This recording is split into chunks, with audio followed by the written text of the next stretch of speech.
नमस्कार, स्वागत है आपका हमारी खास पेशकश में। दोस्तों, मैं हूं विवेक मित्तल और देखिए, मार्केट की अनसर्टेनिटी, इसको कैसे प्ले किया जाए, सबसे इंपॉर्टेंट सवाल यही है।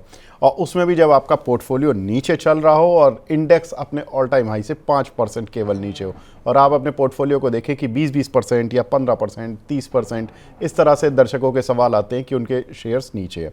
अब ऐसे में क्या, किस तरह से सोच रखनी चाहिए, इस टफ टाइम को कैसे पास करना है। और ऊपर से डोनाल्ड ट्रंप जब टैरिफ लगाने की रोज कुछ ना कुछ धमकियां दे रहे हो, तो ऐसे समय में किस तरह से सोच रखनी चाहिए। दूसरा कि पावर सेक्टर में किस तरह से आपको अपना पोर्टफोलियो बनाना चाहिए। आज हमारे साथ बेहद खास मेहमान जुड़े हैं। हमारे साथ जुड़े हैं Mandar Pawar sir, equity fund manager, Kotak mutual fund से। Mandar sir, good afternoon, thank you so much हमसे जुड़ने के लिए और अपना प्रीशियस टाइम देने के लिए sir. Good afternoon. It's my pleasure. Thank you for inviting me. Thank you sir. Mandar sir, इस समय दर्शकों के मन में, हर निवेशक के मन में जो बात चल रही है, वो हमेशा यही सोचते हैं कि ये मार्केट जो होता है वो बड़े प्लेयर्स का होता है।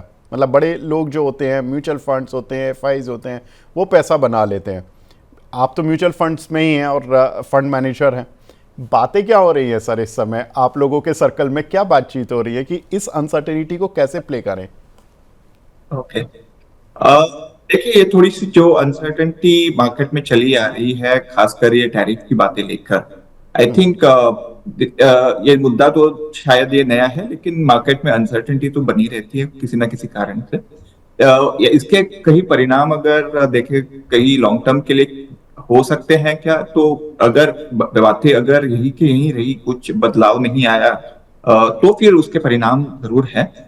लेकिन जिस तरह से हमें लग रहा है कि ये थोड़ी सी ये जो निगोशिएशन वाली जो बातें हो रही है अमेरिका और भारत के बीच में, तो उसमें से ही एक पड़ाव है जो एक बार के लिए क्रॉस हो जाए, एक डील पे एक अंडरस्टैंडिंग आ जाए, तो कई चीजें काफी सुधर सकती है। और जो डर बैठे हुए हैं कि कहीं ट्रेड पे कितने हद तक इम्पैक्ट होगी, आई थिंक वो इम्पैक्ट जो अभी जितना डर है उससे तो कम रहने चाहिए। सो यहाँ से अभी भी ये क्लैरिटी तो नहीं है कि टैरिफ कहाँ जाके सेटल होंगे। जो 25% की जो टैरिफ लगाए गए हैं, वहां से थोड़े हम नीचे उतर जाएंगे, ये उम्मीद अभी भी बरकरार है। सर, तो ऐसे में रणनीति, मतलब कौन से पर्टिकुलर सेक्टर्स पर पॉजिटिव रहना चाहिए, सेफर साइड पर, और कौन से ऐसे सेक्टर हैं जो कि वल्नरेबल आपको लगते हैं, खतरनाक है, जिनसे अभी फिलहाल के लिए अनसर्टिनिटी में दूर रहे? नहीं, आई थिंक अगर हम ज्यादा कर डोमेस्टिक फोकस रहें, तो थोड़ी तो बेहतर होगा, क्योंकि जो भी हो, टैरिफ की निगोशिएशन जहाँ पे हो, ट्रेडिंग सेटल हो, तो हो सकता है कि जो एक्सपोर्ट इंपोर्ट लेके, निर्यात आयात लेके जो क्षेत्र है, उसमें थोड़ी सी अनसर्टेनिटी बनी रहेगी। तो बेहतर होगा कि हम जो डोमेस्टिक फोकस सेक्टर्स हैं, तो उनके तरफ अगर ज्यादा झुकाव रखें। तो खासकर जैसे कंजम्पशन की हम बात करें, तो हम देख रहे हैं कि सरकार की थोड़ी सी यहाँ पे कोशिश रही है कि कहीं से कंजम्पशन पे थोड़ा बढ़ावा मिल जाए। जो जीएसटी वाली बातें हो रही हैं, जो पंतप्रधान जी ने अपने इंडिपेंडेंस डे के स्पीच में भी कही, तो जरूरी यही है कि कंजम्पशन को एक बूस्ट मिलना जरूरी है, जिसकी तरफ थोड़े से कदम लिए जा रहे हैं। अब जैसे कि खास करके जीएसटी पे बदलाव आने की बातें हैं, एंड वी आर होपफुल कि this is likely to happen to a larger extent. तो यहाँ पे जो क्षेत्र में हम देखेंगे कि रेट कट हो जाएंगे, तो डेफिनेटली वो क्षेत्र में फायदा होगा। लेकिन हम अगर बड़ा पिक्चर देखें, बिग पिक्चर देखें, तो बातें यही है कि कंजम्पशन को थोड़ा बढ़ावा मिल जाए। तो ये डोमेस्टिक जो एफएमसीजी हो गए, रिटेल सेक्टर हो गए, इससे रेट बदलाव में शायद सीमेंट जैसे कुछ सेक्टर्स हैं, उनपे भी फायदा हो सकता है। तो ये कुछ क्षेत्रों पे थोड़ा सा हम अपना बायस रखें। ठीक है।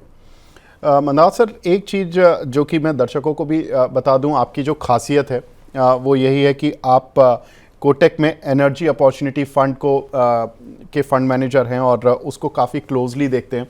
तो मैं एनर्जी सेक्टर पर आता हूं। सर, अपॉर्चुनिटीज़ 2024 तक तो बड़ी ज़बरदस्त थी। हमने देखा कि ज़्यादातर पावर शेयरों ने जून से लेकर सितंबर के बीच में अपने ऑल टाइम हाईज टच किए। लेकिन उसके बाद ऐसा क्या हुआ पावर सेक्टर को लेकर ख़ास तौर से कि ये शेयर अभी तक अपने ऑल टाइम हाईज की तरफ नहीं बढ़ पा रहे? देखिए जो पावर क्षेत्र में जो हुआ पिछले 2-3 साल में ये थी कि अचानक से डिमांड में एक अच्छी खासी तेजी पकड़ ली थी। और इसके पीछे का कारण यही है कि अगर हम इंडस्ट्रीज देखें उनकी तरफ से जो डिमांड है बढ़ रही थी, रेसिडेंशियल डिमांड बढ़ रही थी, इंफ्रास्ट्रक्चर क्रिएट किए जा रहे हैं जैसे कि रेलवे इलेक्ट्रिफिकेशन, मेट्रो के जो जाल बिछाए जा रहे हैं। तो खास सीधी सी बात है कि इसमें थोड़ा सा हमारी डिमांड अच्छी खासी बढ़ रही थी और सप्लाई आने में थोड़ा वक्त लग रहा था। अभी हुआ ये है कि पिछले 1 साल में जो पिछले साल के जनरल इलेक्शंस हुए उसके बाद से जो गवर्नमेंट की तरफ से जो ऑर्डर्स आने थे पावर सेक्टर में, वो थोड़े ऑर्डर्स कम आए थे। जो ऑर्डर्स करीब करीब कुछ कैपेसिटी की तरफ होंगे, कुछ पावर डिस्ट्रीब्यूशन के क्षेत्र में होंगे, तो वो ऑर्डर फ्लो थोड़ा स्लो हो गया। इस साल में वापस थोड़ा सा एक वो गति अभी भी धीमी है, जो बॉर्डर पे सिचुएशन हुए या तो उसकी वजह से भी शायद वो फोकस हट गया होगा।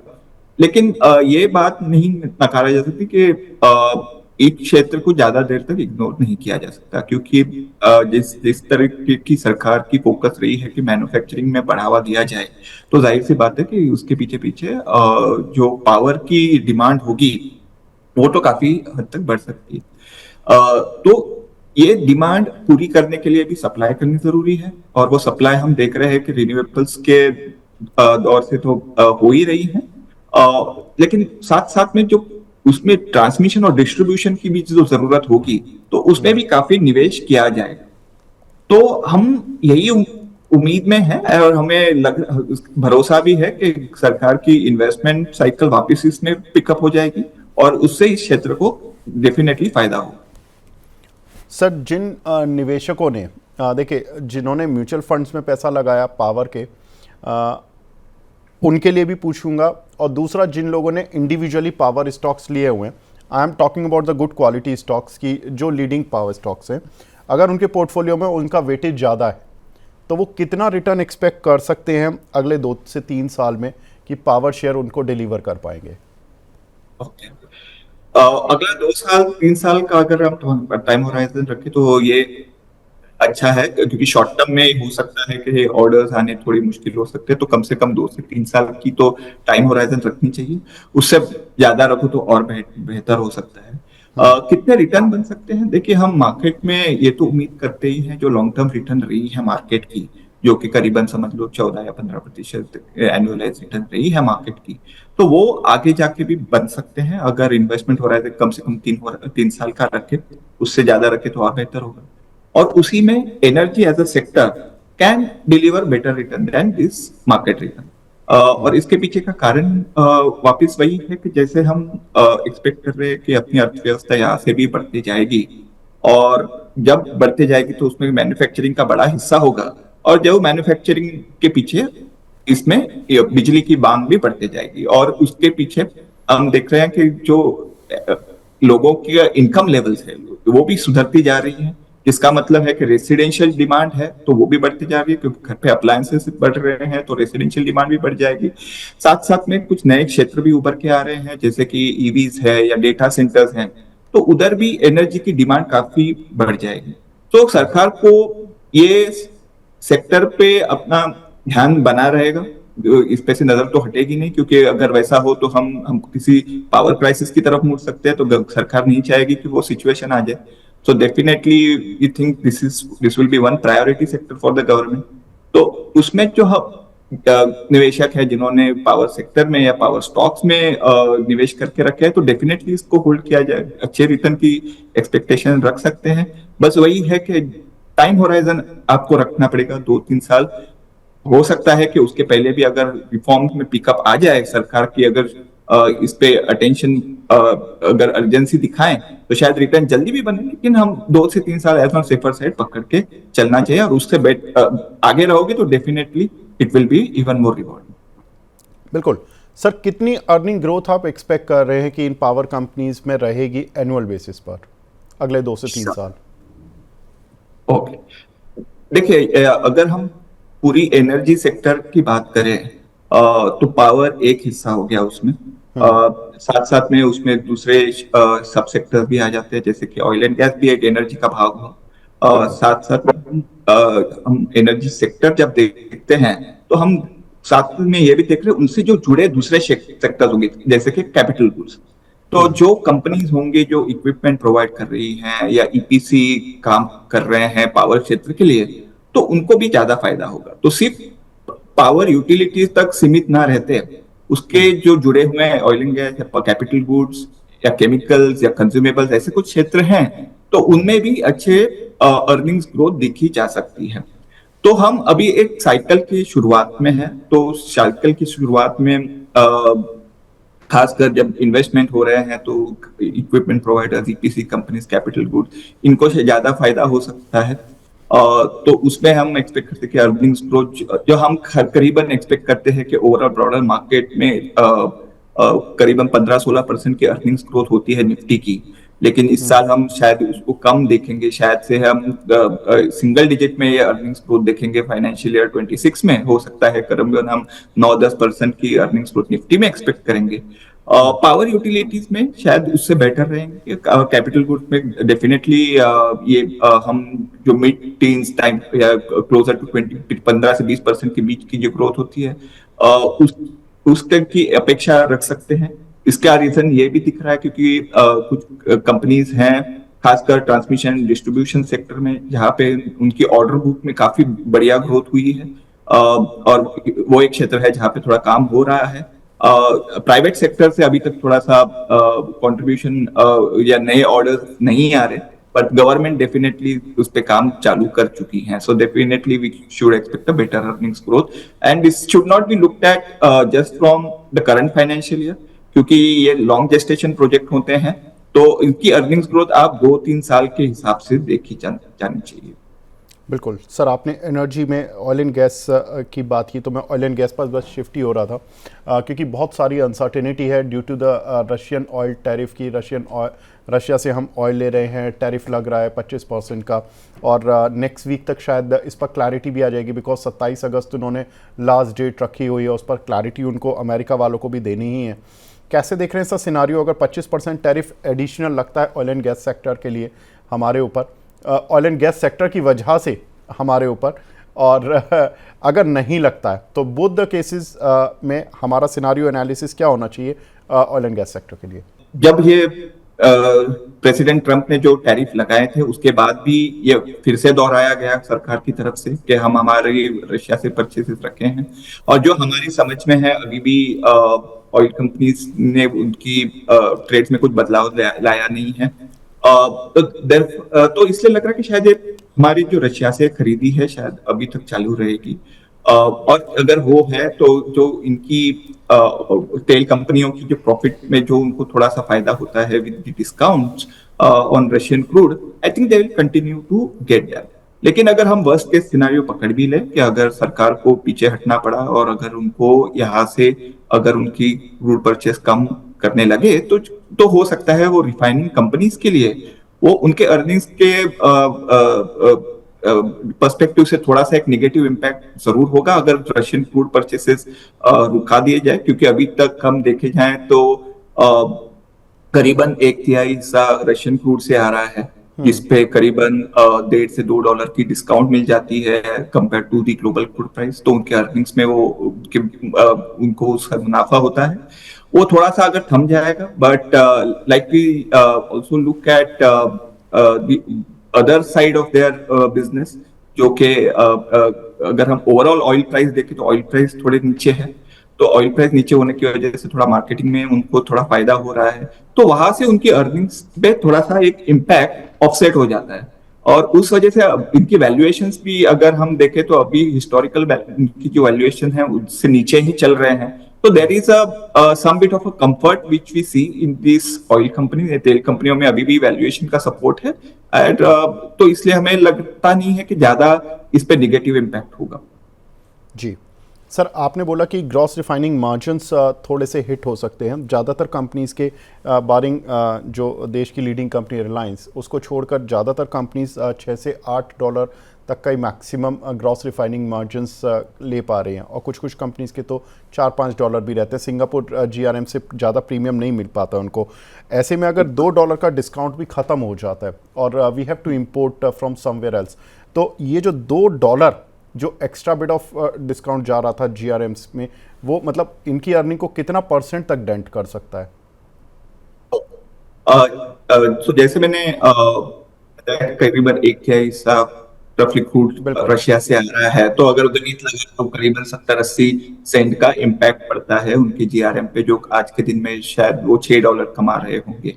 ठीक है, तो उस हिसाब से हो सकता है उनके अर्निंग्स पे अगर हम सीधे सीधे देखें तो हो सकता है कि करीबन 10-12% का इम्पैक्ट वो होता है। लेकिन जैसे कहा कि सिर्फ इसको आइसोलेशन में नहीं देख सकते हमको साथ साथ में ये भी देखते हैं कि जो दूसरे बिजनेसेस है उसमें उनकी जो मार्केटिंग बिजनेस है उसमें उनके कैसे मार्जिन बन रहे हैं। तो वहां पे क्योंकि क्रूड ऑयल प्राइसेस नीचे हैं आज के दिन में उनमें उनका मार्जिन अच्छा बन रहा है।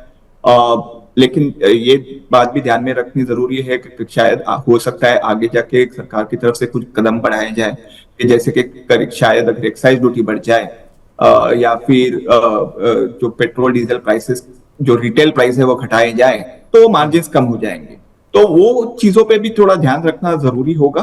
बट अगर हम सिर्फ रशियन क्रूड डिस्काउंट जाने को अगर निगेटिव समझे तो सिर्फ उसको आइसोलेशन में देखेंगे तो वो गलत रहेगा। तो इसके लिए पूरा बिजनेस देखना जरूरी होगा और उस हिसाब से लग रहा है कि शायद इस साल में उनको अर्निंग्स पे ज्यादा इम्पैक्ट नहीं होगी। लेकिन दूसरी तरफ एक फायदा भी हुआ है, जैसे पिछले हफ्ते में गवर्नमेंट ने सरकार ने एलपीजी की तरफ जो उनकी अंडर रिकवरी है उसको कंपनसेट करने के लिए भी 30,000 करोड़ की एक पैकेज बताया था, तो उसका फायदा इस साल में हो जाना चाहिए।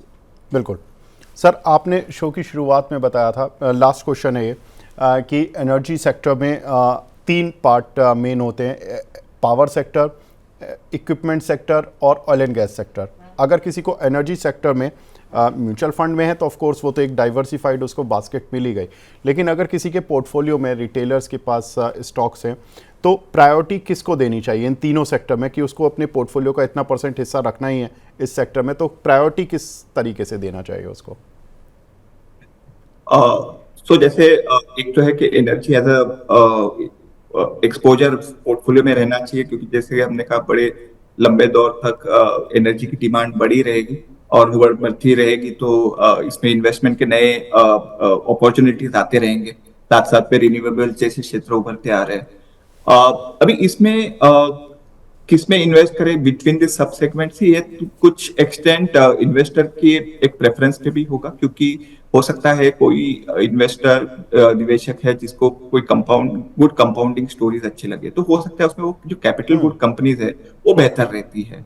जो इन्वेस्टर थोड़ा पेशेंस रखते हैं और वो एक स्टेडी ग्रोथ रिफॉर्म्स खेलना चाहते हैं तो पावर सेक्टर बन जाता है, पावर यूटिलिटीज बन जाते हैं, क्योंकि हम देख रहे हैं कि अभी कैपेसिटी ऐड किए जा रहे हैं और यहाँ पे रिन्यूएबल्स और थोड़ा थर्मल की तरफ भले ही थोड़ा इन्वेस्टमेंट कम है, लेकिन रिन्यूएबल्स में काफी अपॉर्चुनिटीज ओपन हो रही है।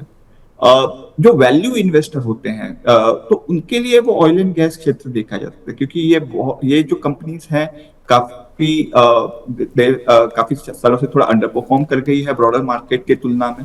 तो लेकिन उधर कहीं ना कहीं अगर रिफॉर्म्स की तरफ गवर्नमेंट ने कुछ स्टेप्स लेना चालू कर दिए तो वैल्यू अनलॉकिंग की अपॉर्चुनिटी हो जाती है। So therefore, it will depend upon the investment style. If one is looking for good compounding plays, the power and capital good companies वो सही रहेंगे। जिनको वैल्यू प्ले लेना है तो ऑयल एंड गैस की तरफ देखिए। ठीक है, तो अगर वैल्यू प्ले लेना है तो ऑयल एंड गैस सेक्टर, और अगर थोड़ा सा डाइवर्सिफाइड और आपको बेहतर अप्रोच रखनी है तो कैपिटल गुड सेक्टर वो थोड़ा ज़्यादा बेहतर रहेगा। मंदार सर, टाइम की कमी है लेकिन आपने टाइम दिया, बहुत बहुत शुक्रिया sir for your precious time. बहुत अच्छा लगा आपसे बात करके। Thank you so much for joining in sir. Thank you so much. Thank you sir. तो ये थे मंदार सर जिन्होंने की बताया कि power sector, oil and gas sector और कैपिटल गुड सेक्टर, इन तीनों पर किस तरह से आउटलुक रखना चाहिए और किस तरह से आपको सोचना है अगर इनसे जुड़े हुए शेयर्स आपके पोर्टफोलियो में हैं या आपका म्यूचुअल फंड में इन सभी सेक्टर्स में निवेश है, तो किस तरह से आपको स्ट्रैटेजी बनानी है और डोनाल्ड ट्रंप के टैरिफ का क्या इम्पैक्ट होगा और कौन से सेक्टर होंगे जो डाइवर्सिफाइड होंगे, यानी कि जो सेफ सेक्टर होंगे इस सिनारियो में। तो फिलहाल इस खास पेशकश को यहीं पर विराम देते हैं। नमस्कार।